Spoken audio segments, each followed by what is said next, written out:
Subscribe कीजिए Vinod Verma channel को और बेल आइकन को दबाइए ताकि आप तक पहुंचे सभी लेटेस्ट टेक्निकल और इन्फॉर्मेटिव वीडियो सर्वश्रेष्ठ ऑडियो और वीडियो क्वालिटी में। Greeting to everybody who is watching this presentation. I am Arvind Singh from 8th semester Mechanical Engineering Department of Engineering College Ajmer. My college ID is 16M10. In this presentation, I would like to enlighten you about the importance of aerodynamics in car design. Under the guidance of Mr. Vinod Kumar Verma, the Assistant Professor of Mechanical Engineering Department. Now, I would like to move forward to the topic. In this presentation, I am going to tell you about introduction of aerodynamics in car design, history and evolution, aim of aerodynamics in automotive bodies, boundary layer, flow separation, types of bodies, forces on aerodynamic body, area of aerodynamic consideration, and conclusion of my presentation. Aerodynamics is basically the study in which properties of a solid object display a fluid such as air. If it is in air, it is considered as aerodynamics, and if it is in liquid, it is considered as hydrodynamics. Well, as of in this presentation, I am considering a solid object, that is a vehicle, then it is considered as automotive dynamics. We know that with increase in speed, the necessity of the car to become more streamlined increases, which results in the structural inventions such as windscreen. As you can see in this picture, the body of the vehicle is so close to a streamlined body, so the majority of the automobile industry try to reduce aerodynamic drag. They look forward to streamlined bodies. So more the design of the body is streamlined, more will be the efficiency of the car, and it will possess more fuel efficiency. However, it is not the truth, because even with a streamlined structure, there is a need for evolution in the design of the body of the car due to following reason. First is fuel crisis, and second is comfortable sitting arrangement. As you can see in this picture, there is not very much comfortable sitting space. Of talking about fuel crisis, many of you would think that if it's a streamlined body, it should have minimum drag. For minimum drag, it should be fuel efficient and it should possess high efficiency, but it's not the truth, as they do not consider various other factors which we would like to cover as we move forward with our topic.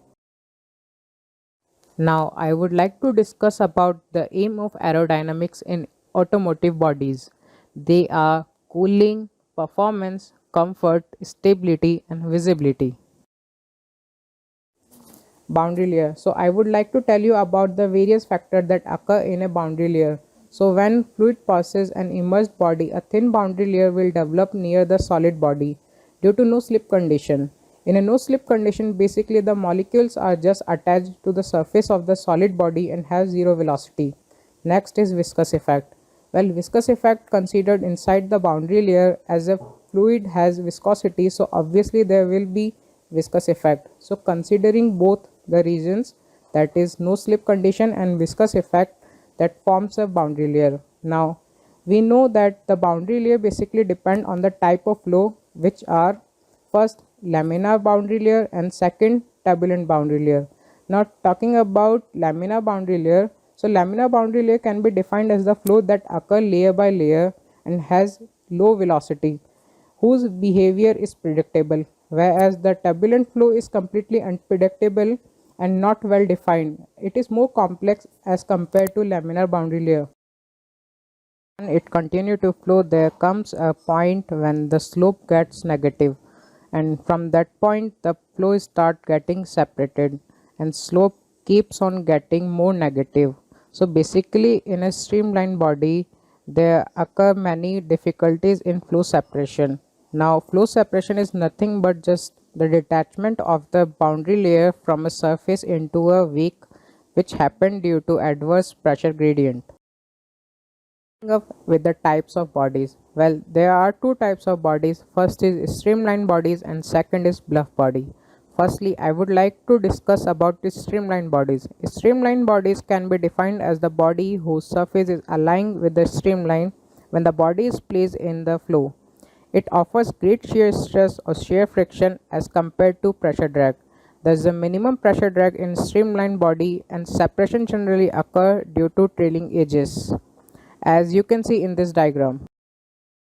Secondly, it is bluff body or blunt body. Bluff body can be defined as the body whose surface is not aligned with the streamline when the body is placed in the flow. In bluff body type, there is a huge pressure drag and least viscous or frictional drag. Large pressure drag occurs due to eddy formation after the body, leading to a large wake region. Wake region is basically a region where negative pressure occurs and it eventually leads the body to move backward, and hence it's not considered good. So basically we can come to a conclusion that if we considered the streamlined body as a design of the flow gets separated, which is not good, and whereas if we considered bluff body as a design, there is no friction but there is a wake region take place along with pressure. So the requirement in such situation is that we can combine the concept of both the type in the process of designing a car in aerodynamics. The forces on automotive bodies are drag, lift, thrust and weight of the vehicle. Thrust is force which overcome all other forces because it is the force by which a car is driven or pulled. So it has to be more than any other force. First is drag force. Drag is a combination of two forces that will work against the acceleration of the vehicle. First is frontal pressure. You can also feel it by moving your hand in air or water. It depends on the cross-section area. Larger the cross-section area, greater the frontal pressure. Second one is rear suction. Wake region is similar to rear suction, that is try to pull the car back. So drag is a combination of both.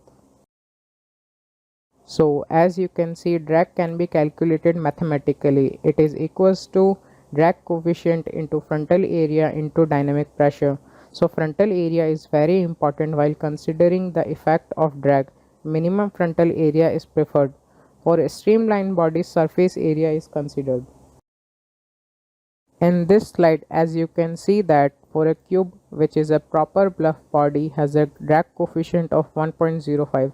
So it has a maximum drag force, and for a streamlined body minimum drag coefficient is 0.05, which is minimum drag force. The other force is lift. If a fluid is flowing around the surface of an object exerts a force on it, that is drag, and the component of this force which is perpendicular to the oncoming flow direction is called as lift. So lift can't be act alone, it is a component of drag. Whenever there is a drag, there is a lift and cause the car to lift up. So that's how a lift generated, because of drag, because of a moving body. Areas of aerodynamic consideration. You know now what forces are applied on a moving vehicle. So it has to be a streamline to reduce drag, as well as to some extent it has to be a bluff body to reduce chances of flow separation. So while design a car, we have to combine both. Second is fastback, that reduce the wake region. The third area of aerodynamic consideration is wing. The wing has effect of directing the majority of airflow to leave the roof straightly without going back. This reduces lift. This is when the fluid separates, so it will try to move in reverse direction. So before car will move reverse, the wing will try to move that air to leave the roof. This is also reduced wake region. The fourth area of aerodynamic consideration are spoiler and smooth undertray. Spoilers are used to reduce underside air flow by encouraging air to pass through either side of the car. Lower the spoiler located, better results obtained. So as you can see, if the air is passes through the downward region, so the pressure drag reduced. The other area of aerodynamic consideration is ground effect. Ground effect is required at high speed. When air flows from bottom of the car, it should have a very low velocity like a laminar flow. If there is a turbulence, it will create an upward pressure. So to provide grip at high speed, downward pressure must be greater than upward pressure. Conclusion of my presentation. With the available technology of powerful engine and electronic transmission, it is easy to attain high speed. But the problem is with the stability of the car, that we have to design a car so it can sustain that drag at that velocity in a manner that can attain an efficiency and fuel efficiency. If we take considered about racing car, we have to think about its stability. But for a road car, we have to consider fuel efficiency. So without studying about aerodynamics, we can't attain these parameters. Thank you everyone for paying such attention. That's all from my side. For any query, you can contact me further.